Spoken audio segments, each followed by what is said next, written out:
5টা পর্যন্ত আপনার গায়ে কোনো ফুলের টাকা না, 5টা পর্যন্ত হয়ে যায় আপনার শরীর আর মনে গেলেন এই মাংস থাকবে না, সব হাড্ডি দিয়ে দেবে। আপনার নাম কি? শহীদুল ইসলাম। কথা বলবেন না, আপনাকে কথা বলতে নিষেধ করেছি। আমি যেটা বলবো সেটার উত্তর দিবেন, বেশি বললে কিন্তু অন্যরকম চলে যাবে। আচ্ছা, আপনার মামা আসুক, খালা আসুক, আপনার নানি, ফুফা, বাপ, চাচা সব আসুক, আপনার সমস্যা তো নাই, আপনার সমস্যা তো নাই। আপনাকে যেটা বলবো সেটার উত্তর দিবেন। আপনি আপনি বেশি কথা বলতে যাবেন না। আপনার নানা, ফুফা, মামা আপনার গায়ে কেউ একটা টাচও করবে না। আপনি সঠিক বলবেন, আপনার গায়ে একটা কেউ টাচও করবে না, ফুলের টাকা পড়বে না। আপনি জামাই আদরে বসে আছেন এখানে। আপনার এখন বাইন্দারে ফেলে দেওয়া দরকার, মানে আপনাকে পিটা দরকার ছিল বাঁশ দিয়ে। সে আপনার জামাই আদর, আপনি বিছানা ফ্যানের বাতাস, বাপের টাকার ফ্যানের বাতাস খাচ্ছেন। বাসা কোথায়? সঠিক কথা বলবেন। পরে যদি ভুল যদি কোনো ইয়া পায় তাহলে আপনার কিন্তু খবর আছে, বলে দিচ্ছি কিন্তু। হ্যাঁ, দোগাছি। আপনার আব্বার নাম কি? জোরে বলেন। সোহরাব আলী। আপনার আর হলো, আপনি হলো কি করেন? রিক্রুটিং এজেন্ট হিসেবে কাজ করেন ঢাকায়। বিদেশে পাঠান, আবার লোকজন নিয়ে আসেন, এটা হলো আপনার কাজ একমাত্র নাকি? আপনার লোকজন বিদেশে পাঠায়, এটা একমাত্র কাজ, তাই নাকি? হ্যাঁ। তো আপনি যে আমাদের যে ভাইকে নিয়ে গেছেন, তো এর সমস্যাটা কি? সমস্যার ভিসা নেসমান পাটনা কোম্পানির ভিসা দিচ্ছে। হ্যাঁ, ভিসা হয়েছে সম্ভবত মার্চের 10 তারিখে। ফ্লাইটের নেসমা কোম্পানি নিজে থেকে টিকিট পাঠায়, এখানে ঢাকা থেকে টিকিট না, কোম্পানি থেকে টিকিট পাঠায়। ঢাকা থেকে ঠিক করে না, নেসমান পাটনা কখনোই ওরা নিজস্ব ওদের কোম্পানি ইয়া পাঠায়, টিকিট পাঠায়। হ্যাঁ, পাঠায় বলে, কারণ সেই কোম্পানিতে টিকিট পাঠালে আমি টিকিট পাঠাবো।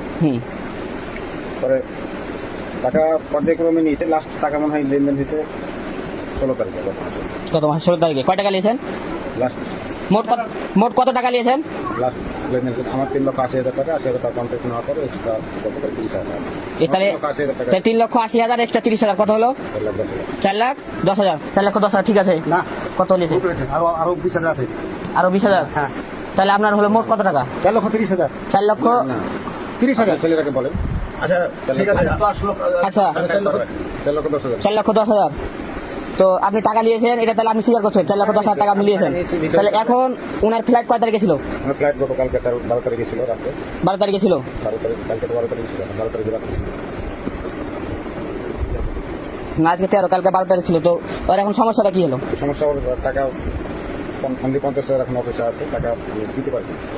পর্যায়ক্রমে টাকা আসছে, অন্যান্য যখন ইয়া ছিল, আরো যখন ফ্লাইট ছিল, হয়তো ফ্লাইট মানে ব্যবসার টিকে রাখতে গিয়ে অন্যান্য ফ্লাইট করেছি। মানে এই টাকাটা আপনি অন্য জায়গায় ব্যবহার করছেন। আবার ওই যে এখন ভিসা হবে, আমি একটু সময় পেলে, এর আগে যখন একটা টিকিট পাঠিয়েছি, যতগুলো ফ্লাইট করেছি, 5 দিন 7 দিন কিন্তু গ্যাপ থেকে টিকিট দেয়, 5-7 দিন কিন্তু গ্যাপ থেকে ফ্লাইট। এবারে প্রথম ইয়া পেলাম, এটা গতকাল টিকিট পেয়েছি, প্রতিদিন টিকিট পেয়েছি, গতকাল ফ্লাইট একদিন সময় পেয়েছি, কভার করতে পারিনি। এখন আমাকে ফ্লাইট করতে হলে আমার টিকিটের একটা ডেমারেজ লাগে, মানে নিজের টিকিটের টাকা ওদেরকে দিতে হবে, একটা টিকিটের দাম ওদেরকে দিতে হবে। লাস্ট আমি কথা বলছি, ওনারা 28 তারিখ বা 29 তারিখে এপ্রিল সময়ের মধ্যে ফ্লাইটটা করবে। 28 থেকে 29 ভিসার মেয়াদ আছে। তো ওর থেকে আরো তো 20 দিন আগে যাওয়ার কথা ছিল। সেটা তো একবার এরকম গড়ি পিল্টি গড়ি মিশিয়ে করতে আপনারা 13 তারিখ পর্যন্ত নিয়ে এলেন। এর আগে যাওয়ার কথা ছিল না? এর আগে যাওয়ার কথা ছিল না?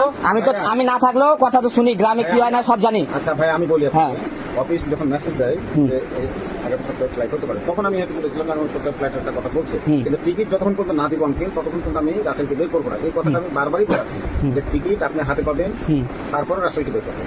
এর ভিতরে ইমন নামে একটা এখানকার একসাথে যাত্রী ছিল, ও বের হচ্ছে। আঙ্কেল আমাকে ফোন করে, কি ব্যাপারটা, একই কোম্পানিতে একই সাথে ইমন চলে যাচ্ছে আজকে, আমার রাসেলের কি খবর? আচ্ছা বাবা, রাসেলের তো আমি টিকিট পাইনি। এটা তো কথা হয়ে গেল, রাসেলের টিকিট না পাবো না, আমি বাড়িতে বের করবো। রাসেলকে বার করলেন কেন তাহলে বাড়িতে? না, এটা না, এর আগে 10 দিন প্রায়। তো কালকে কি আপনি টিকিট পেয়েছিলেন? হ্যাঁ, কাল টিকিট পাইছি। তো টিকিট পাইলেন তো গেল না কেন? টিকিট পাইছিলাম অফিসে যেতাম, তো স্বীকারই করলাম যে টাকার প্রবলেম ছিল, কারণে। মানে এটা আপনি আপনার নিজস্ব টাকার কারণে সেটা বাদ গেছে। তাহলে আপনি যে একটা ছেলে জীবন নষ্ট করলেন। আমি বলি যারা চাকরি করে যখন একজনকে একটা দালালকে টাকা দেয়, টাকা দিয়ে যখন সে চাকরি করে, দালাল অনেক সময় তাদের এজেন্টকে ধরে না, নিজস্ব এরা চিন্তা করে যে সে যদি টিকে যায় তাহলে আমার এদিকে পকেটে ঢুকে যাবে 5 লাখ টাকা ঢুকে যাবে। তা আপনি এখন একটা ছেলে তার জমি ধান এটা ওটা সব কিছু বেচে সে আপনাকে টাকা দিয়েছে, আপনার প্রতি বিশ্বাস করেছিল কিনা? বিশ্বাস করে আপনাকে টাকা দিয়েছে। তাহলে বিশ্বাস করে টাকা দিয়ে আপনি তাদের জীবন নিয়ে, তাদের যে জান মারলে আপনি ছিনিমিনি খেলছেন, এটা কি আপনার অপরাধ হয়েছে না ভালো হয়েছে? আপনি সেটা বলেন, আপনার সজ্ঞানে ভালো বলেন। আমার এটা অবশ্যই। তাহলে অপরাধ, এই অপরাধ কি কেউ মানে নেবে? অবশ্যই অপরাধ হয়েছে, তবে আমি এটা স্বীকার করছি যে অবশ্যই অপরাধ হয়েছে এখানে দেখা যাচ্ছে যে সবচেয়ে বড় ক্ষতি যে একটা যাত্রী ফ্লাইটে যে রিটার্ন আসে, এটা আমার জীবনে সবচেয়ে আমি মনে করি যে এটা ব্যবসার ক্ষেত্রে এটা সবচেয়ে বড় ক্ষতি। হ্যাঁ, একটা ছেলে যখন ফ্লাইটে যাওয়ার সময় ঢাকা যায়, ঢাকা থেকে যখন ব্যাক আসে, এটা আমার কাছে সবচেয়ে বড়। আচ্ছা শুনেন, দেখো আমি আরেকটু শেষ করি। ইমনের কথাটা কেন আসছে, আঙ্কেল ইমন বের হচ্ছে, রেডি হচ্ছে, ওনারা আর বিদেশ যাবেন। এখন ওনারা এখন আপনি বিদেশ পাঠাইছিলেন, ওদের অনেক বড় আশা ছিল, জমি এটা ওটা বিক্রি করে, আমি বলি আমার কথা শেষ করে আপনি কথা বলেন না, সবকিছু বিক্রি করে ওনারা এখন যাইতে চাইছে, যাইতে চাইছিল। যাই হোক, যে ছেলেটা একটা প্রতিষ্ঠিত হবে, কিন্তু আপনার এই যে আপনার একটা নিজস্ব বাধ্যবাধকতার কারণে, আপনার নিজস্ব একটা ইয়ার কারণে, কমতির কারণে কিন্তু তার জীবনটা আজ আপনি নষ্ট করলেন, তাদের মনের আশাটা আপনি নষ্ট করছেন। এখন সর্বোপরি কথা, তারা আর বিদেশ যাবে না, এখানে বাংলাদেশে থাকবে, বাংলাদেশে কামলা দিয়ে থাকবে, কামলা দিয়েছে কামলা দিয়ে থাকবে, আপনি সুখে থাকেন। এখন সর্বোপরি কথা, আপনার টিকিট, সপ্তাহ, বাল ছাল, এটা কোনো শোনার টাইম নাই। আপনি এখন আপনার ছেলে আছে, ছোট বাচ্চা, আপনার ছেলে ও স্ত্রী এরা কি বাসায় থাকে, এখানে থাকে, দোকানে থাকে? আপনার বাবা মা কি দোকানে থাকে? বাবা মা তো আছে, তাহলে আপনার কি বাবা মার সাথে কোন চলাফেরা আছে? চলাফেরা কথাবার্তা হয়, বাবা মা তো আসলে অসুস্থ, ছোট ভাই একটা। তো আপনি যে ব্যবসা বাণিজ্য করেন, আপনি কত বছর থেকে ব্যবসা করেন, এই জড়িত আছেন? এই জগৎ 6, 7, 8, 9 পর্যন্ত ছিলাম, পরে এসকে প্রফিট কোম্পানিতে চাকরি করেছিলাম, চাকরি করেছে 20 সাল, লকডাউন থেকে আবার।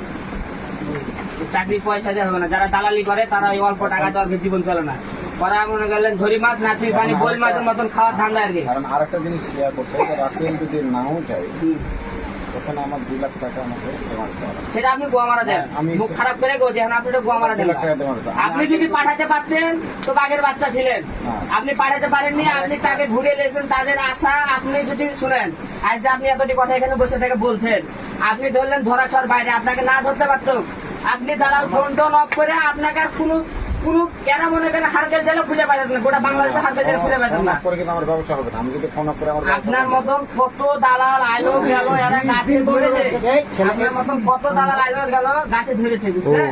তা আপনি এসব আংচু পাংচু কথা বাদ দেন। এখন আপনার বন্ধুকে ফোন দিবেন কি, আপনার বাপকে ফোন দিবেন কি, শ্বশুরকে ফোন দিবেন, কাকে দিবেন টাকা?